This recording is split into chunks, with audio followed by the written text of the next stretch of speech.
सर्वांना श्री स्वामी समर्थ अवधूत चिंतन श्री गुरुदेव दत्त. तर वसुबारसपासून दिवाळीला सुरुवात होत आहे. सर्वांची लगबग चालू असेल. अवघे आठवडा म्हणजे 8 दिवस दीपावलीला राहिलेले आहेत.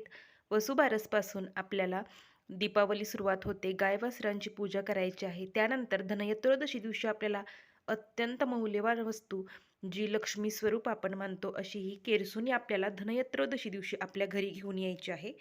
तर ही केरसुणी आणतानाही काही नियम असतात आणि ही केरसुणी वापरण्याचेही काही नियम असतात.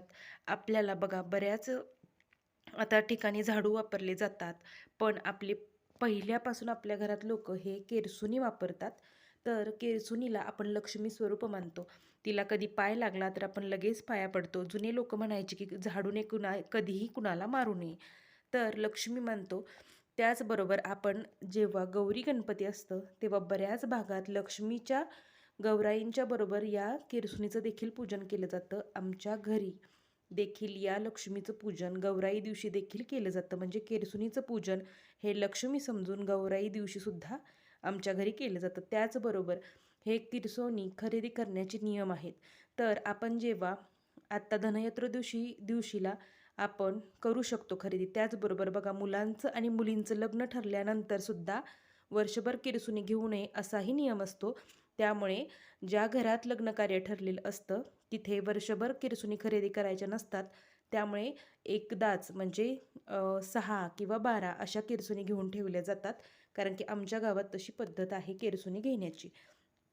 तर तुमच्या गावात कशी पद्धत असेल, तुमच्या ठिकाणी त्या पद्धतीने घ्या.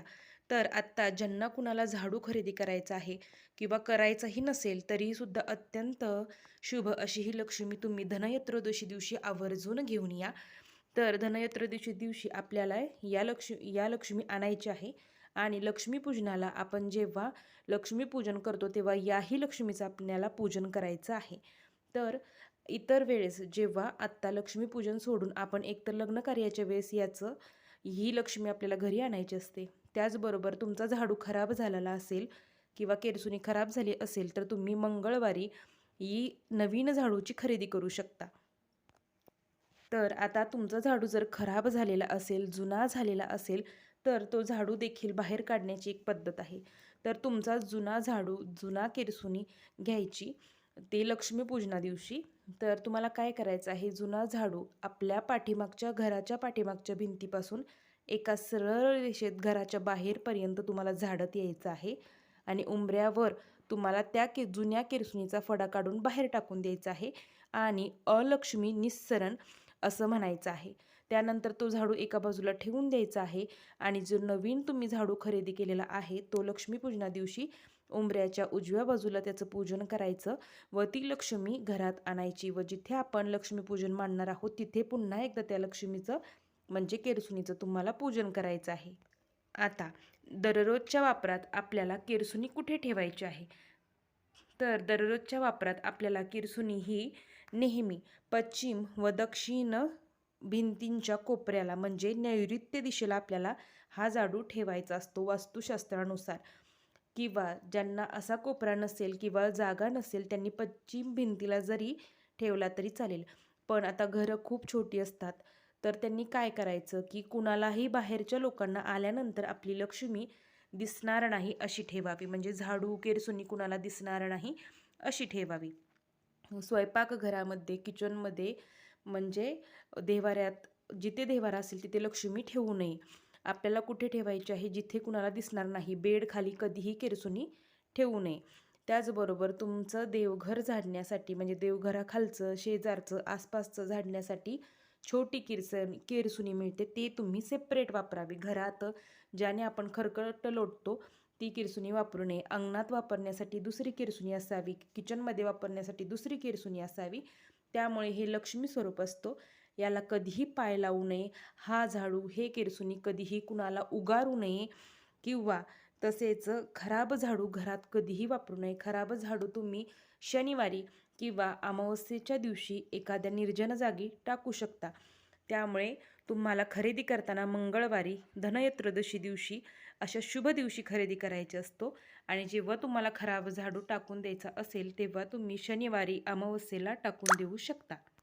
त्याचबरोबर आपण जसं एखादी महत्त्वाची वस्तू तिजोरीत जपून ठेवतो, त्याचप्रमाणे ही लक्ष्मी आहे. ही लक्ष्मी खूप तुमच्या मौल्यवान दागिन्यांपेक्षा खूप महत्त्वपूर्ण आहे. त्यामुळे ही लक्ष्मी आहे, हिचा कधीही अपमान करू नका, कुणावर उगारून रागाने मारू नका, लाथ मारू नका आणि आपल्या घरातील खरकटे अन्न याने लोटू नका. खरकटे जर सांडले असेल, तर पाणी सांडले असेल, तर ते आधी एखाद्या कापडाने स्वच्छ पुसून घ्या. त्यानंतर तुम्ही झाडू मारा. यामुळे लक्ष्मीचा अपमान होत नाही. त्याचबरोबर कधी झाडू मारू नये, तिने सांजेच्या वेळेला जी दिवे लागण्याची वेळ असते, त्यावेळेस कधीही झाडू मारू नये.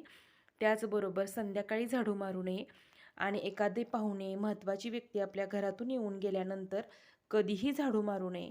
हे साधे सोपे नियम आपल्या नित्यनियमित म्हणजे दररोजच्या आयुष्यात आपल्याला पाळायला हवेत. तर वर्षभर आपली ही लक्ष्मी आपल्या घरात आपल्याला पूजन करायचं आहे. महत्त्वाच्या दिवशी देखील तुम्ही या लक्ष्मीचं पूजन करू शकता. आम्ही गौरी गणपतीला करतो, लग्न समारंभाच्या वेळेस करत असतो. त्याचबरोबर लक्ष्मीपूजनाला धनत्रयोदशी दिवशी देखील हे झाडूचं पूजन मी घरी आणल्यानंतर करणार आहे. त्यामुळे हा व्हिडिओ मी तुमच्यासोबत शेअर करत आहे. ज्यांना कुणाला झाडू खरेदी करत असेल त्यांनी धनत्रयोदशी दिवशी आवर्जून झाडूची खरेदी करावी आणि वास्तुशास्त्रानुसार जुना झाडू मी सांगितल्याप्रमाणे तुम्ही बाहेर काढू शकता, नवीन झाडू आणू शकता आणि झाडू ठेवायचा नियम देखील मी तुम्हाला सांगितलेला आहे. तर कोणालाही आणि महत्त्वाची गोष्ट कधीही झाडू भेटवस्तू कधी कुणाला देऊ नये आणि कुणाचाही झाडू कधी आपल्या घरी आणू नये किंवा भेटवस्तू दिला तर स्वीकारू नये. कारण की आपली लक्ष्मी